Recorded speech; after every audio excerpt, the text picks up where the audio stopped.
بسم الله الرحمن الرحيم. السلام عليكم ورحمة الله وبركاته. حبايبي أصحابي متابعيني، ازيكم عاملين ايه؟ كل سنة وانتم طيبين بمناسبة مولد النبوي، واللهم صل وسلم على سيدنا محمد. وبتشرف بيكم وفخورة بيكم جدا في متابعتكم ليا. وان شاء الله نكبر سوا واكون عند حسن ظنكم في روتيناتي وفي ابداعاتي اللي بعملها معاكم.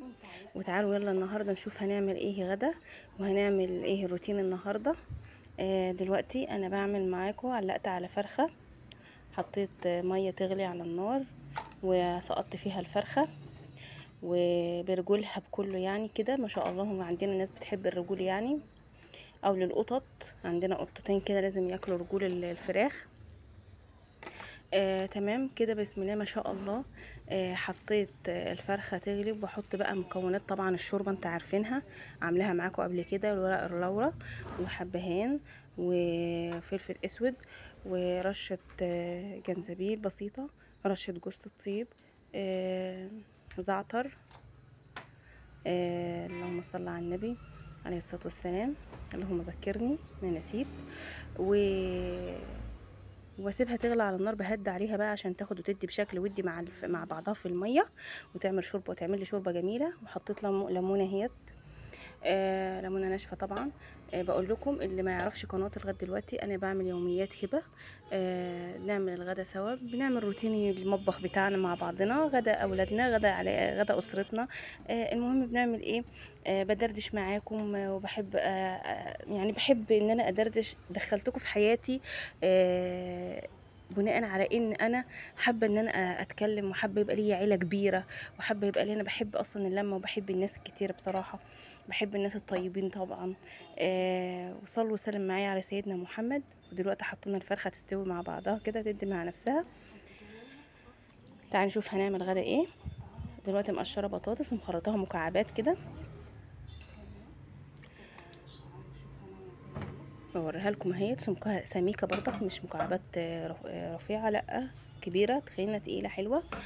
حطيت، جبت البوله اللي هشتغل فيها، الطاسه اللي هشتغل فيها، حطيت معلقه زبده كبيره. هحط معلقتين زيت دلوقتي، وشوفوا هعمل خطوات بالظبط ايه في البطاطس عشان تطلع مرمله معايا ونكهتها جميله، وتطلع، مش تطلع طماطمايه، تطلع البطاطسيه من الطماطمايه كده سايبه كده ما فيهاش لون، تبقى بيضه، لا، بطلع البطاطسايه واخده لون ونكهه وطعم، بتبقى خطيره جميله في الطعم فعلا يعني. جربوها وهتدعولي بجد بجد يعني. معتمده الطريقه ديت عن مامتي، ربنا يديها الصحه. دلوقتي بشرت بصلتين وسط، مش كبار قوي يعني، وسط صغنطتين كده. حطهم في الزيت اللي انا عملته، في الزيت والزبده اللي انا عملتها دي، على حسب حبك طبعا لاستخدامك لطبيخك او لحاجتك.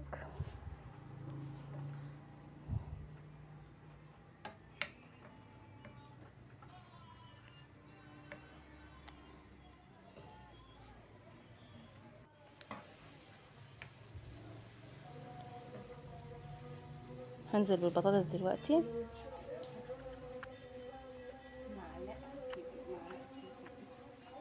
ده فلفل اسود هوريهولكم.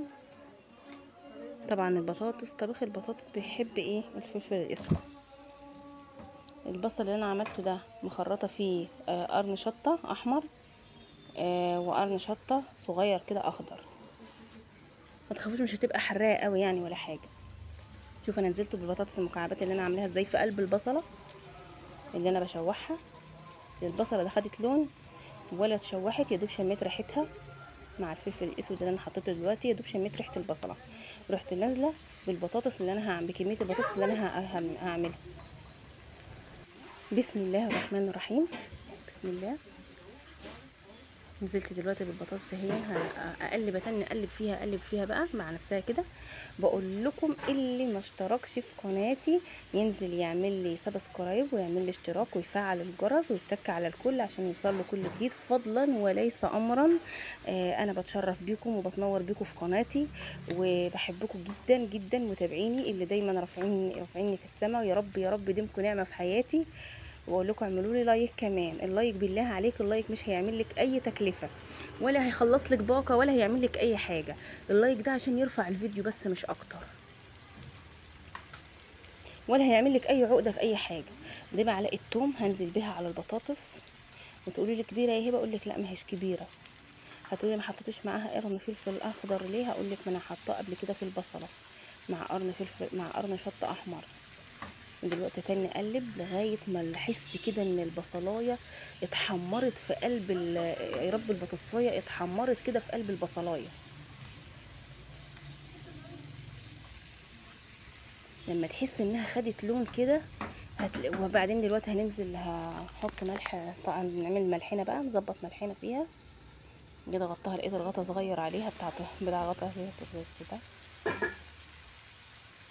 هجيب غطا على قد البوله واغطي الطاسه واغطيها بيها.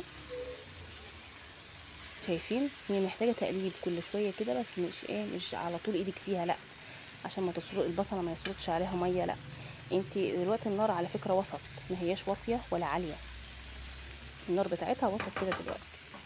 تمام يا جماعه، انا مش بعلمكم تطبخوا ازاي، انا بديكم افكار وطريقه ممكن تخلي اكلك. انا عارفه ان كلكم شاطرين، والبنوته اللي لسه بتخش تساعد مامتها برضك شاطره وعارفه وبتشوف مامتها بتعمل طبعا احسن حاجه. انا دلوقتي بقول لك افكار ممكن تخلي نكهه، طعم ونكهه الاكل بتاعك احلى واحلى واحلى. وخديها من واحده بتحب وبتموت في الاكل. ده كمون على رشه جوز الطيب، على رشه زعتر، على فلفل اسود برضه. هتقولي انت بتكتري يا هبه، اقول لك لا، ده حاجه بسيطه جدا. انت بتهيألك بس في الكاميرا على فكره بتكبر الحاجه قوي. كانت جميله جدا ومتظبطه جدا، طعمها ملحها توابلها ما كانش فيها اي حاجه باينه تقيله فيها. وكمان حتى كمان ممكن يحبوها اكتر من الصينيه اللي بتدخل الفرن. كانوا بيقولوا لي يا ماما اعملها في الفرن احسن. اقول لهم بس هنجرب دي، هجربها لكم. هما كانوا بياكلوها هم صغيرين على طول، بس ايه، اكمني على طول مارست في الفرن زي ما يكونوا نسيوا الحاجه اللي كانت على ايه، على البوتاجاز كده. دلوقتي بظبط ملحي. صلوا وسلم معايا على سيدنا محمد عليه افضل الصلاه والسلام. واللي منزلش يعمل لايك لغايه دلوقتي ينزل يعمل لايك ويشترك في قناتي، اتشرف بيه واتنور بيه في قناتي. يوميات هبه وروتينات هبه، يعني الروتين اليومي اللي بنعمله في بيتنا في مطبخنا.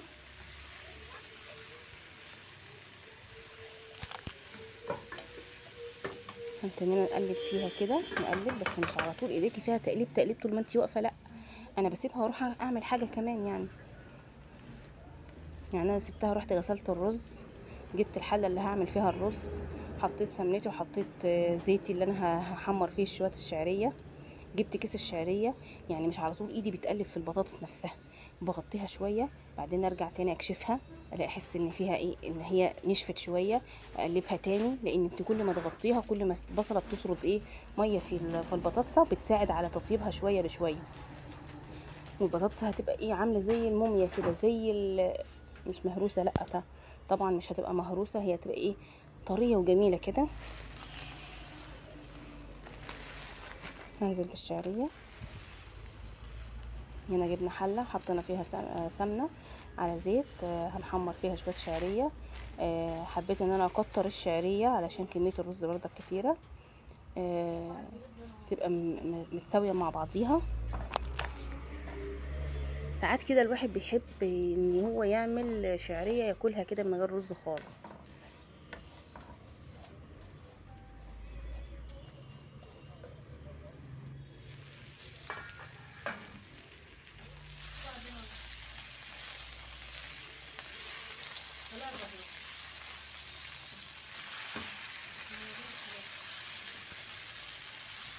تمام، شوفوا خدت لون ازاي، والبصلايه خدت لون زي تحميره كده بسيطه، وفي نفس الوقت هي بيضه. هنزل بالطماطم بتاعتي. الطماطم شوفوا مع انها غاليه، شوفوا عامله ازاي، ما هياش حمرا خالص. طبعا كلكم عارفين بقى ان الطماطم كده اليومين دول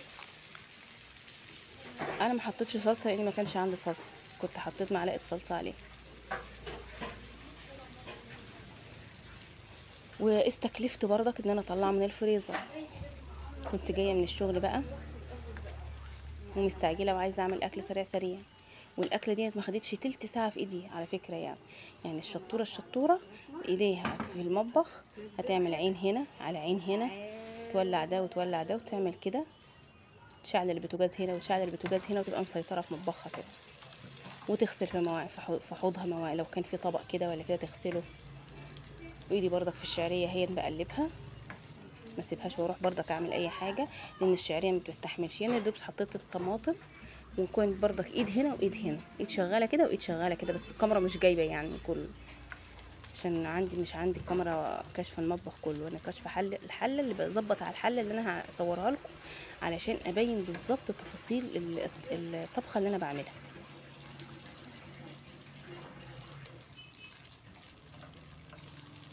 تمام كده، نتنينا نحمر في الشعريه لما يبقى لونها جولد.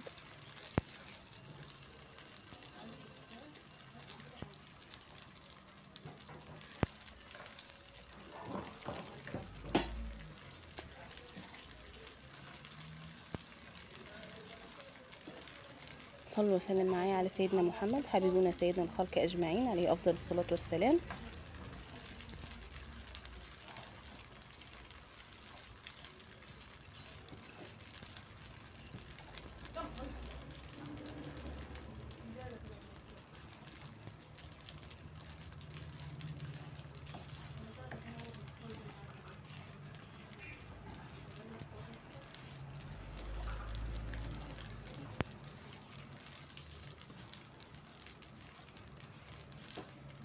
شايفين ايديا على طول بتقلب فيها ازاي؟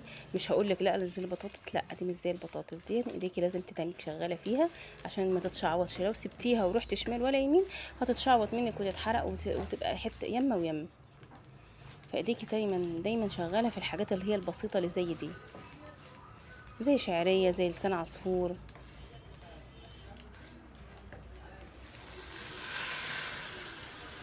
تمام، لونها هي تحمر معانا. واقول لكم اعملوا لي لايك يا جماعه، اتشرف بيكم واتنور بيكم في قناتي، بجد احسن متابعين واجمل متابعين ليا، ربنا يا رب يديمها نعمه، يديمكم نعمه في حياتي يا رب.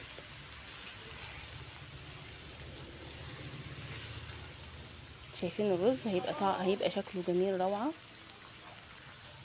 وهيبقى عاوزينه حبه من حبه، عايزين الرز يبقى مفرفر وحبه من حبه، شوحوه شويه كده بتاع 5 دقايق، مش كتير يعني، 5 دقايق شوحوه في الزيت، في السمنه بتاعته اللي انت حمرتي فيها الشعريه، او ما انتش عامله شعريه حمرت شويه رز فيها، تانيك قلبيه كده في الزيت والسمنه اللي انت حطاهم، لغايه ما تحسي ان السمنه اتوزعت على كل الرز. وظبطي ملحك وظبطي ايه، عايزه الرز يبقى له نكهه وريحه، لو ما عندكيش مكعب ومش عاوزه تحطي مكعب، هتحطي شوفي معلقه الاكل على حرف المعلقه كده كمون، يعني المعلقه تنحط في الكمون بسيط كده، حرفها كده ينحط في الكمون ويطلع هينعص منها كمون، تاخدي طرطوفه كمون يعني زي ذره كده. انا بصراحه مش بحط حاجه يعني، بس في واحده قالت لي، صاحبتي قالت لي كده، وبيدي طعم جميل. انا جربتها مره صراحه كان جميل بصراحه، ما كانش باين خالص يعني، بس انا شايفه ان هي يعني ايه مش ضروري قوي يعني، طالما انت منكهه اكلك ومدياله حقه في سمنته في ملحه في توابله، هيديكي طعم جميل.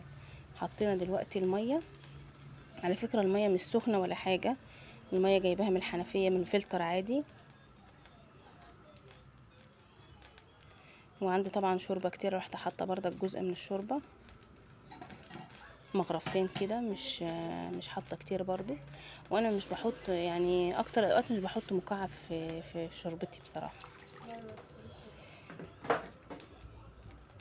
يعني بيكفيني اللي انا بحطه في الحاجات اللي انا بحطها مع الشوربه، بصله وطماطمه وفلفل اسود وورق لورا، والحاجات دي بتخلي ريحه الشوربه خطيره وطعمها جميل جميل يعني. تمام كده. بدوق ملحي اشوفه، وبظبط رزي واغطيه بقى واسيبه يستوي. تعالى نرجع للبطاطس نشوفها استوت ولا ايه. طبعا انا كنت مهديه على البطاطس. هنشوفها كده طابت ولا لسه. بقول لكم ده عايزه طماطم. عايزه طماطم حمراء، طماطم كالحه ازاي. مش بحب الطماطم تبقى كالحه كده، انا بحب الطماطم تبقى محمره كده. شفت بقى شفت اللي بينقض، اللي هو بيتنمر على نفسه، انا بتنمر على نفسي. انا بحب الطبيخ يبقى طماطم حمراء قوي كده. انا مكتره لها الطماطم وكل حاجه، بس الطماطم كالحه كده مش محمره كده الحلوه بتاعت زمان، عشان بس الحر بقى مبوظ الطماطم اليومين دول. هوريكم انها طابت شويه، هي بكسرها بتتكسر معايا. نتفرق عنها كده، هي استوت. نتفرق كده، البطاطس اهيت. يلا فعلي الجرس واعملي لايك وسبسكرايب للقناه. اتشرف بيكي في قناتي واتنور بيكي، وربنا يبارك بخاطر كل انسان ويوفقكم كلكم جميعا يا رب، وما توفيقا الا بالله رب العالمين. السلام عليكم. عليكم السلام ورحمه الله وبركاته. تمام. صلوا وسلم معايا على حبيبنا وشفعونا سيد الخلق اجمعين. وبكده غرفنا اكلنا، وبوريكم انا عملت ايه في الفراخ وعملت ايه في والبطاطس بقى هندوقها هنشوفها شكلها ايه، والرز مفرفر ازاي وحبه من حبه ازاي. شايفين البطاطس جميله ازاي ومستويه وجميله ازاي ومرمله.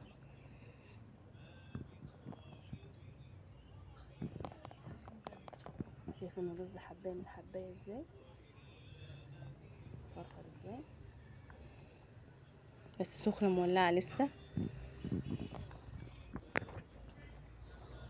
يلا اللي ما عملش اشتراك في قناتي ينزل يعمل لي اشتراك ويفعل الجرس ويتك على الكل ويعمل لايك، عشان يوصل لكم كل حاجه، كل الافكار والابداعات اللي هبه بتعملها، والتكات اللي هبه ممكن تقولها لك في الفيديو.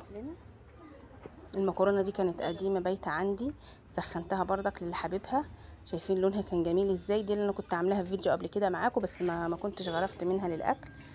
شايفين لونها جميل ازاي. وبشطب مطبخي بقى، واسيبكم بقى تستمتعوا بالمواعين. والسلام عليكم ورحمه الله وبركاته. مع السلامه. وكده الفيديو بتاعنا خلص. اللي ما عملش اشتراك لغايه دلوقتي في قناتي ينزل يعمل لي اشتراك ويعمل لي لايك. اتشرف بيكم واتنور بيكم في قناتي. والسلام عليكم ورحمه الله وبركاته. وعليكم.